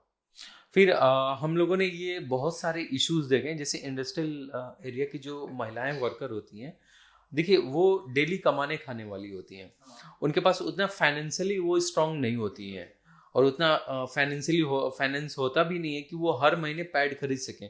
बहुत से घर में 2-3 महिलाएं होती हैं जो तीनों को पीरियड्स आ रहा है, एक तो अपने लिए खुद खरीद नहीं पा रही, तो 2 को कहाँ से खरीदेगी? या जो वर्किंग है उसकी बेटी है सपोज, उनकी बेटी है सपोज है, तो वो क्या हो रहा है कि अनहाइजीनिक तरीके से कपड़े यूज करके अपना हेल्थ खराब कर रहे हैं, बहुत सारे इश्यूज आ रहे हैं। इस केस में वो घर के जो वेस्ट कपड़े हैं उनको यूज करती होंगे, जो गंदा पड़ा है कुछ भी में भी, और उनकी गलती नहीं है, उनको कोई बताने वाला कोई है नहीं।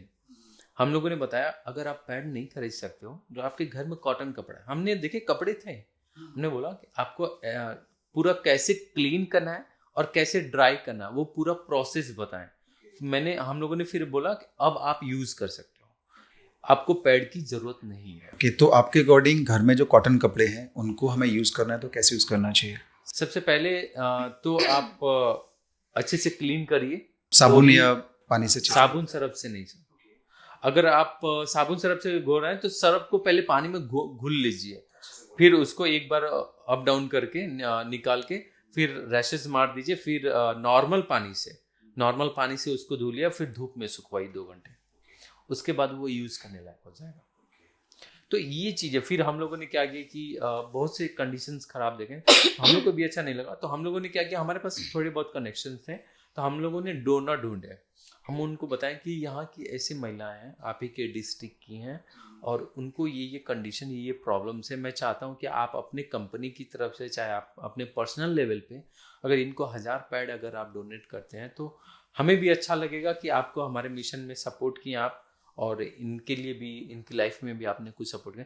तो कुछ डोनर्स को हमने ढूंढे, उन्होंने पैड डोनेट किए हम लोगों को, और हम लोगों ने वो डोनेट किए उन महिलाओं को। वुमेन्स डे का दिन था। ओके, वुमेन्स डे आपने किया, ग्रेट, वाओ। अब वो भी हम लोगों ने जामनगर पुलिस के साथ मिलकर ये मुहिम की है। क्या बात है, बहुत अच्छा किया आप लोगों ने। तो आपने ये रियूजेबल पैड्स दिए थे या नॉर्मल पैड्स दिए थे? रियूजेबल पैड्स था। मैं यही जानना चाह रहा था। नॉर्मल पैड की तो मैं खुद ही वो रहती हूँ, मैं 1 साल से मैं खुद रियूजेबल पैड यूज कर रही हूँ। ओके। और 1 साल से पहले मतलब इन्होंने खुद बताया पर्सनली लेवल पे, जब से इन्होंने रियूजेबल पैड्स यूज करना चालू किया है, बहुत सारे चेंजेस आ जाते हैं। और दूसरी बात ये कि रियूजेबल पैड्स क्या होता है कि केले के फाइबर का बनता है, वो 3 साल तक चल सकता है। जो महिला हर महीने 50-60 रुपए का पैड खरीद रही है, और वो उसके लिए 3 साल तक खरीदना ही ना पड़े, मतलब एवरेज के हिसाब से देखा जाए तो सलीना उसको पड़ रहा है अप्रॉक्स 2500 रुपए का, क्योंकि एक पैड में तो होगा नहीं, 2-3 पैड चाहिए, मतलब अप्रॉक्स मान लीजिए 150 रुपए। तो अगर 1000 रुपए भी हम मान के चलो तो 3000 रुपए की तो एटलीस्ट उसकी सेविंग्स हो रही है ना। वो 3000 रुपए अपनी बेटी की पढ़ाई में लगा सकती है, अपने हेल्थ में लगा सकती है, एक्सेट्रा एनीवेयर। तो ये सारी चीज़ों को हमने देखते हुए आगे किए हैं, और हम जहाँ जाते रहे वहाँ के हम डोनर से मिले, मतलब बहुत सारे बिजनेसमैन भी मिलते थे, वो बोलते थे कि हम आपकी जर्नी में कैसे सपोर्ट कर सकते हैं। हमने बोला सर हमें आप एक ही तरह से सपोर्ट कर सकते हैं, यहाँ की कुछ महिलाएं हैं, आप अपनी तरफ से बस पैड डोनेट कर दीजिए और ये वाला पैड डोनेट करिए। दैट्स वाई हम समझ जाएंगे कि आप हमारे मिशन में सपोर्ट किए हैं। हम उनको 3-4 नाम बताते हैं कि जिससे कि उनको ये भी ना लगे कि हम किसी पर्टिकुलर ब्रांड को, हाँ, समझ किसी गया ब्रांड मैं। को तो support जैसे करें। सूरत का भी एक है, सूरत की एक company अनुभा है, इनोवेशन करके एक पैड बहुत है अच्छा पैड बनाती है, जो यान कपड़े कपड़े पे का है। बनाती है, उनका मेडिकली सर्टिफाइड है। जबकि इंडिया में जितने भी पैड्स कंपनी है, रेयर केसेस में उनके मेडिकली सर्टिफाइड है, कुछ ही लोगों के हैं। तो मेडिकली सर्टिफाइड भी पैड का होना बहुत ही बहुत जरूरी है, क्योंकि वो टेस्टेड है लैब में, टेस्टेड होता है, और टेस्टेड है तो डेफिनेटली वो हेल्थ के लिए सही है। मैं समझ सकता हूँ। तो यही रीजन है बस। ओके, आपने काफ़ी लोगों के यहाँ विजिट किया जब आप ट्रिप पर थे, दिल्ली टू मुंबई, और वहाँ पर आप मेवाड़ के राजा के घर पे भी गए, आप अडानी जी के यहाँ भी गए, आप रिलायंस मतलब अंबानी के यहाँ भी गए। तो आपको सबसे ज़्यादा रॉयल या सबसे ज़्यादा बड़ा या सबसे ज़्यादा अच्छा किसका घर लगा या किसकी प्रॉपर्टी, आप कैसा फील है आपको, सबसे बड़ा कौन लगा आपको? रॉयल में तो अगर टू बी ऑनेस्ट मैं बोलना चाहूँगा तो वो अनंत अंबानी जी का ही मेरे को लगा। मतलब हम वैसा रेजिडेंस कहीं देखे नहीं थे लाइफ में, चारों तरफ ग्रीनरी और बीच में उनका रेजिडेंस, और प्लस मतलब डिजाइन भी बहुत सुंदर, जो मंदिर है ना, और प्लस मंदिर मतलब जो अनंत अंबानी जी का जो शादी होता है जिस मंदिर में, वो मंदिर भी हम लोगों ने विजिट किए, दर्शन किए, और वो मंदिर पूरा ग्रीनरी से पूरा सजाया गया है। ग्रीनरी तो है, पर बट उस मंदिर में जितने पेड़ हैं उन पे साड़ियाँ पहनाई हुई है। हाँ, साड़ी पहनाया है किसी पे, कुछ भी डिजाइन करके, मतलब वो मेरे को बड़ा अच्छा लगा। मतलब कभी मैंने ऐसा कहीं नहीं देखा कि पेड़ों को भी साड़ी पहना, मतलब ऐसा नहीं लग रहा कि वो नया है, मतलब है, वो उन्होंने पूरा पहनाया हुआ काफी है। सालों पुराना है। पूरा नीम का पेड़ है आपका, मतलब कई सारे उनके पास ऑक्सीजन वाले तो सारे पेड़ मैंने देखे हैं, और उस पे उन्होंने पूरा मतलब सजा के रखा हुआ है माले से पूरा, मतलब ऐसे करके रखा हुआ है। प्लस उन्होंने काफ़ी वीआईपी ट्रीटमेंट हम लोग को दिए, और हम अंबानी जी के सिक्योरिटी हेड से भी मिले थे, जो उनकी पूरी सिक्योरिटी का वो देखते हैं। तो उन्होंने भी काफ़ी कुछ उस जगह के बारे में बताया कि यहाँ पे ऐसे ऐसे होता है, यहाँ पे ये हुआ था, वो हुआ। वहाँ पे जो उनकी वेडिंग हुई थी, जिस एक ग्लास एक एरिया है, वो उस एरिया को पूरे ग्लास से कवर किया गया है, उसी में हुआ था। तो वो सारी चीज़ें गाड़ी से ले जाके हम लोग को दिखाया। ऐसा लग रहा था कि मैं भी बोल दूं कि अपनी शादी यही पर वो शायद पॉसिबल नहीं होगा, बहुत मुश्किल है। हाँ। वो तो है, मतलब अमेजिंग, मतलब है बहुत जबरदस्त, मतलब मुझे बहुत अच्छा लगा। बट इतना है कि अगर इन फ्यूचर हम फिर से अगर जाएं तो मिलने का मौका मिल सकता है। ओके, नहीं बहुत अच्छी वो बात 1 है। घंटा पहले ही चले गए, ये Okay. सबसे बड़ा वो था। ओके, हाँ, ये मतलब तुरंत 1 घंटे पहले ही मिल गए, तो उन्होंने बहुत लेट कर दिया। हमने कहा साइकिल से आ ताकि रहे उन्होंने बोले थे कि हमें मिलना है। ओके, एक्चुअली वो आपका वेट कर रहे थे। ओके, वो ये था, मतलब हम अनएक्सपेक्टेड थे कि इतने बड़े इंसान हमारे लिए हैं।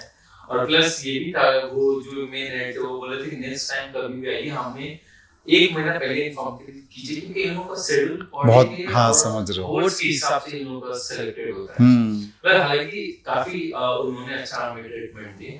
फिर उन्होंने हमें ये भी बोला कि हम मिलेंगे sir. Okay, wow wow. Actually जैसे हम अडानी की बात करते हैं, वो तो मतलब 30 फ्लोर में रहते हैं ना ऊपर, मतलब नीचे वाला भी अगर उनसे मिलना चाहे तो मेल करेगा, उसके बिना नहीं मिल सकता, और वो भी 1 महीना लगे 2 महीना लगे, उसका कोई हाँ, इवन हम लोगों ने ये भी एक्सपीरियंस किया कि अडानी जी से मिलने के लिए उनके एम्प्लॉय अपॉइंटमेंट लेते हैं। अच्छा, हाँ, हम लोगों ने वहाँ पे सुने। तब मुझे मैंने अपनी कीमत लगी कि यार, मतलब कहते हैं ना कि सेकंड का सबसे बड़ा मतलब अगर वो यहाँ तक पहुंचे तो वो टाइम का बहुत। हाँ, मतलब पब्लिक उन्हें इतना ट्रोल करती है, मतलब आई थिंक मेरे को नहीं लगता कि कोई भी वो जो इंसान यहाँ से यहाँ तक पहुंचा है बिना स्ट्रगल का नहीं पहुंचा है वो इंसान। और आज इंडियंस जो ऑडियंस है वो आज के डेट में किसी को भी नहीं छोड़ पा रहा। आज उनका ताली बजा रही है, वही पीछे पे हाथ लोग भगवान को नहीं छोड़ रहे तो डेफिनेटली इंसान क्या चीज है, वही सारी चीजें। और उनकी जो स्ट्रगल हम लोगों ने वहाँ पे देखा, काफी अच्छा लगा हमें। और फिर हमें हम दोनों लोग को गुजरात ने बहुत कुछ सिखाया है, और मैं बहुत ही आभार व्यक्त करता हूँ, खूब आभार छो गुजराती भाषा में, कि गुजरात ने मेरी लाइफ में काफ़ी चेंज। अगर आज मैं हूँ तो वो गुजरात की बदौलत, मतलब इन द सेंस कि गुजरात ने मेरे को बहुत कुछ सिखाया। जैसे मेरी ज़्यादातर जो बैठने उठने की जो एक्टिविटी रही है वो सारे बिजनेसमैन के साथ रही है गुजरात में। जो जितने भी लोग मेरे आज भी कनेक्शंस में है गुजरात में, वो सारे बिजनेसमैन हैं।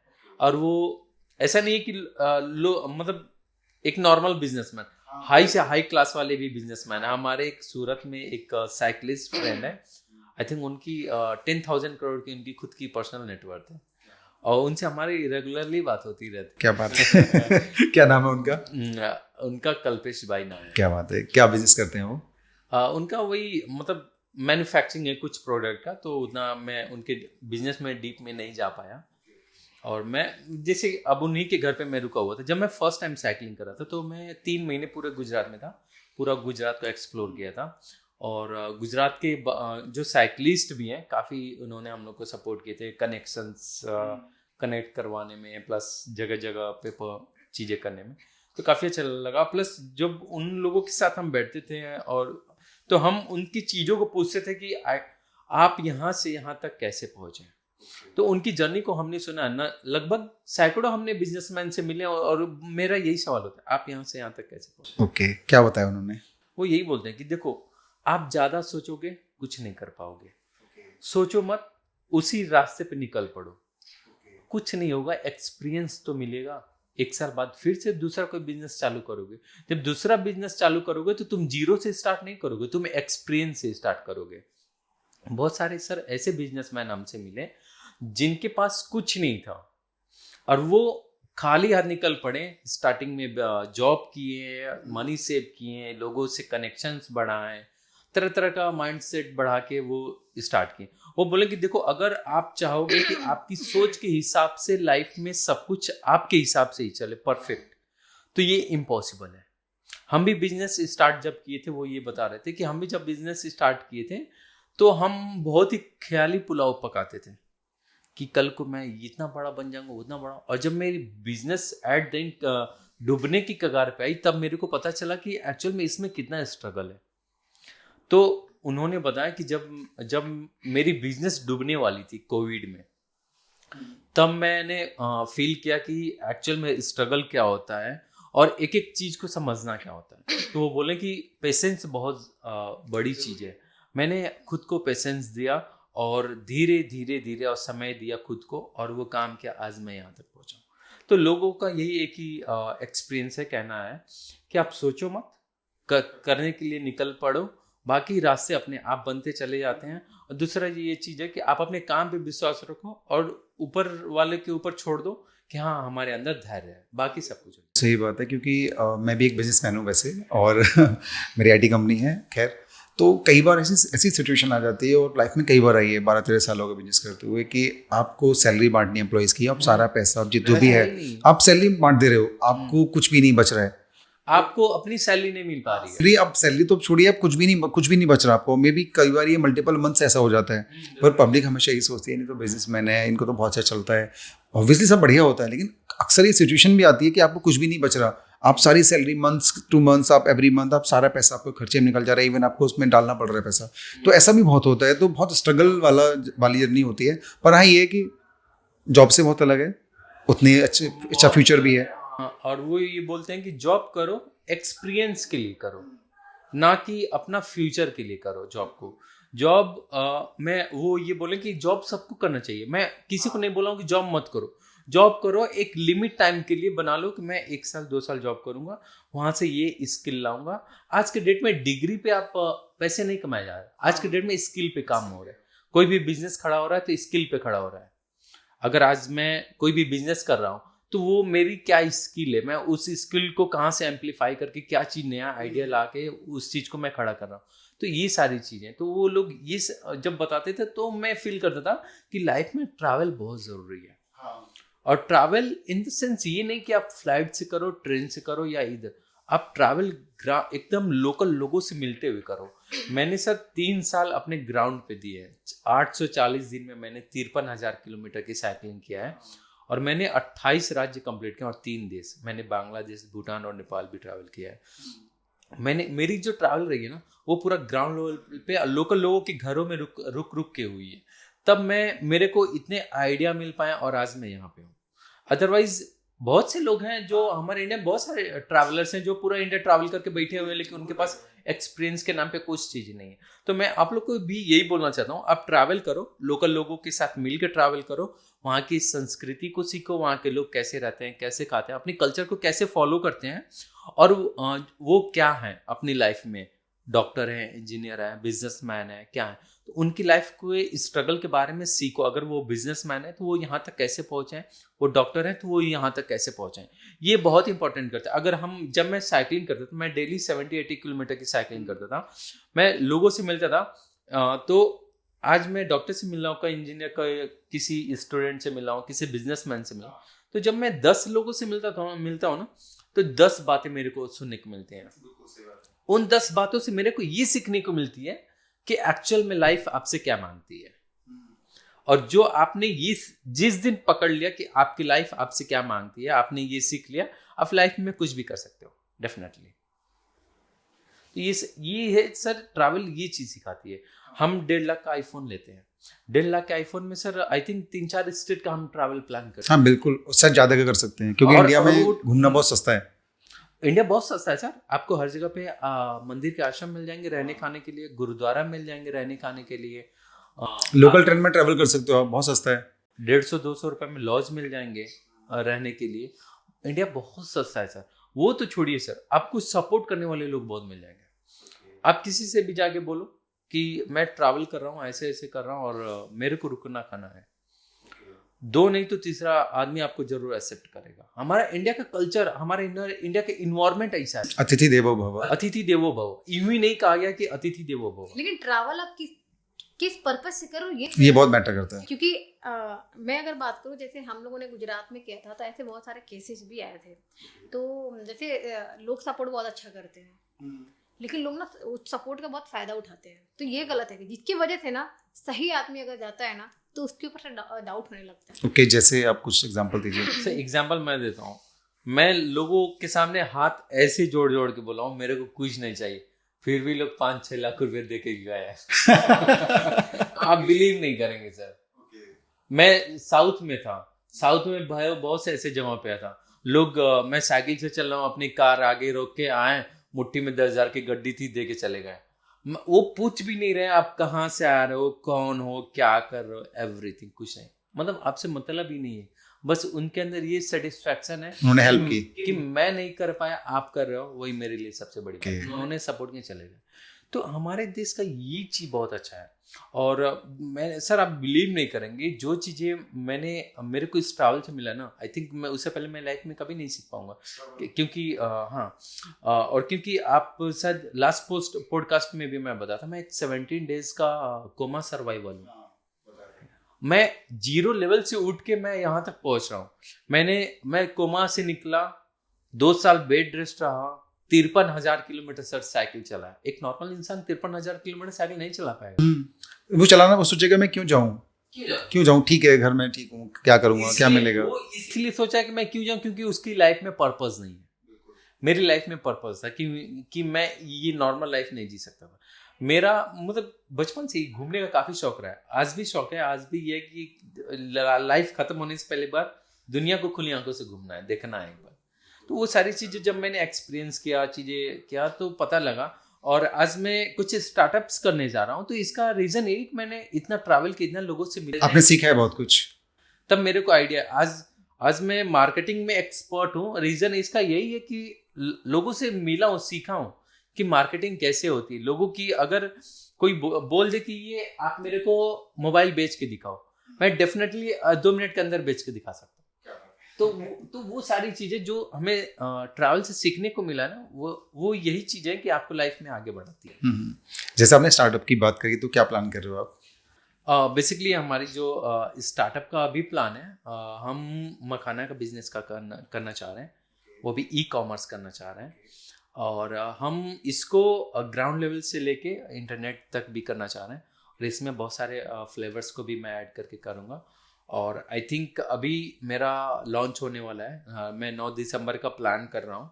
अभी मैं काफ़ी इंफॉर्मेशन से ले रहा हूँ, लोगों से नए नए आइडिया सीख रहा हूँ, काफ़ी चीज़ें अभी देख रहा हूँ। क्योंकि कोई भी बिजनेस करने के लिए आप बहुत ज़्यादा सोचोगे तो नहीं हो पाएगा। आप बिलीव नहीं करेंगे, मैं पिछले काफ़ी टाइम से 6 महीने से हम लोग सोच रहे थे कि कुछ ना कुछ बिजनेस करना है। लेकिन फिर मैंने लास्ट टाइम यही सोचा कि अब नहीं सोचूंगा, अब जो आया वही करना है। तो हमने मखाना को उठाया और उसके बारे में काफ़ी रिसर्च किया और फिर इसके बाद अभी स्टार्ट कर रहे हैं। ओके, वाओ, मैनी कॉन्ग्रेचुलेशंस और wish you best of luck. आप अच्छा करोगे एक्चुअली। जैसा कि मैंने आपको देखा है, आप इतने लोगों से सीख रहे हो, आप गुजरात विजिट कर रहे हो, बहुत बड़े बड़े बिजनेसमैन से मिले हो, हीरे से लेकर राजा महाराजा तक। आपने बताया आपने $1 लाख का हीरा भी हाथ में लिया था। बहुत अच्छी बात है, बहुत ही अच्छा लगा।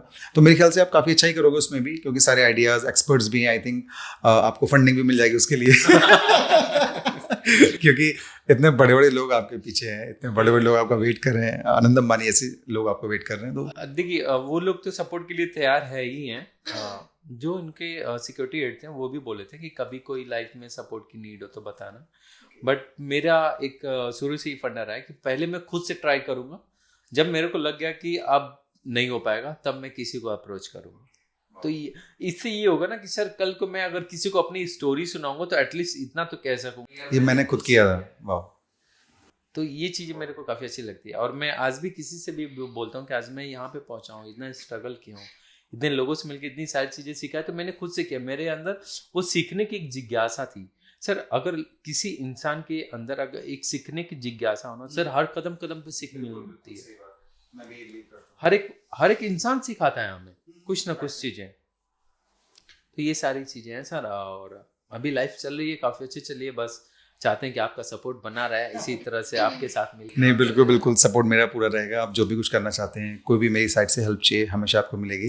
और कभी भी आप पॉडकास्ट में आ सकते हो, कुछ जब आप अपना प्रोडक्ट लॉन्च करो। आपके पॉडकास्ट, ये आप क्लिप नोट कर लीजिए, आपकी पॉडकास्ट में सेकेंड टाइम तभी आएंगे जब मेरा 300 करोड़ का बिजनेस। ओह माय गॉड, फिर मुझे मना मत कर देना।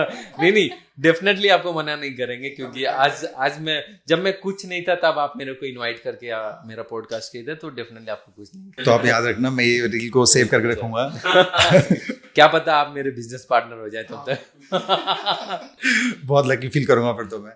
नहीं, काफ़ी अच्छा है, आप दोनों लोग अच्छे से ग्रो करो और काफ़ी आगे जाओगे आप लोग। जहाँ तक जितना मैंने आप लोगों को समझाया, 2 बार हम सेकंड टाइम हम लोग पॉडकास्ट शूट कर रहे हैं। काफ़ी नॉलेजेबल, काफ़ी इंटरेस्टिंग कंटेंट रहता है आप लोगों का। जो भी आप जर्नी या जो भी आप ट्रैवल करते हो, काफ़ी अच्छे से एक्सप्लेन भी करते हो। क्योंकि इंडिया में ट्रैवल तो बहुत लोग कर रहे हैं, वो ट्रेन से जाते हैं या बाइक से गए और मेन सिटी टच किया, वहाँ एक अच्छे होटल में रुके, फिर वहाँ दूसरे अच्छे होटल में रुके। वो ग्राउंड लेवल पे नहीं समझ रहे एग्जैक्टली कि लोग ग्राउंड लेवल पे कर क्या रहे हैं। क्योंकि जो गरीबी या जो सच में जो घर में खाना बना रहा है ना, रिसोर्सेज कम रिसोर्सेज साथ में, उसकी बात ही अलग है। तब आप समझोगे एग्जैक्टली इस स्टेट में या इस गाँव में प्रॉब्लम क्या है। आप गए, अच्छे होटल में रुके, आप खाना खा के आ गए, या दूसरे होटल में रुके अच्छे होटल में, फिर आप निकल गए, आपको नहीं पता चलेगा जो आप प्रॉब्लम्स मुझे बता रहे हो कि वहाँ के गांव के प्रधान ये सोच रखते हैं, या पर्टिकुलर जगह आपके गांव मतलब कहीं पर पूछ के 2-3 लोग मना कर रहे हैं रुकने के लिए, उसके बाद आप तीसरी जगह जा रहे हो। अतिथि देवो भव वाली बात लोगों ने वही देखा है। वो तो लगता है कि मैं होटल में गया, सामने वो जो गेट कीपर है या गार्ड है वो हाथ जोड़े खड़ा है, वही अतिथि देवो भव है, जबकि वो बेचारा पैसे के लिए कर रहा है। वो उसको सैलरी, वो तो आपको एक फेक स्माइल दे रहा है। आपको रियल स्माइल समझना तो आपको ग्राउंड पे उतरना पड़ेगा। अच्छा, मैंने एक चीज़ और काफ़ी नोटिस किया था अपनी लाइफ में, जब मैंने अपनी जर्नी स्टार्ट नहीं किया था।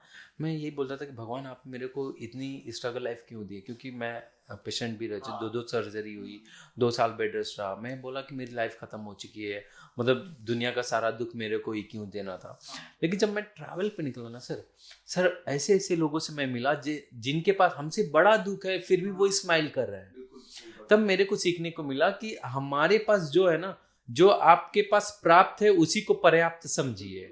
अदरवाइज लाइफ में जितना अगर आप एक्सपेक्ट करेंगे उतनी आपकी प्रॉब्लम्स बढ़ती जाएंगे। तो जब मैंने उन लोगों को देखा ना कि वो, जैसे मेरे पास 5 रुपए, तो मैं 5 रुपए से सोच रहा हूँ 10 रुपए कैसे होगा।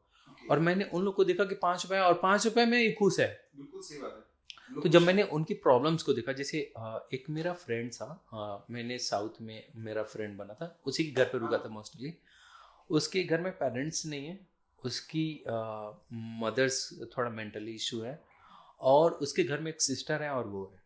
सिस्टर की पढ़ाई भी करनी है, शादी भी करनी है, वो भी पढ़ रहा है और वो जॉब भी कर रहा है, और वो मेरे से हंस के बातें कर रहा है। मैंने बोला यार क्या बंदा है ये। वो सुबह का 8 बजे का निकला, रात को 9 बजे आ रहा है, पढ़ाई कर रहा है 2-3 बजे तक रात तक। अब वो पूरे घर का खर्चा चला रहा है, बहन की पढ़ाई का खर्चा चला रहा है, बहन की शादी के लिए सेविंग्स भी कर रहा है, इनफैक्ट माँ का दवाइयाँ भी चला रहा है। सर उस बंदे की स्ट्रेंथ देखिए, एक मेंटली स्ट्रेंथ देखिए कि वो बंदा कैसे चल रहा है।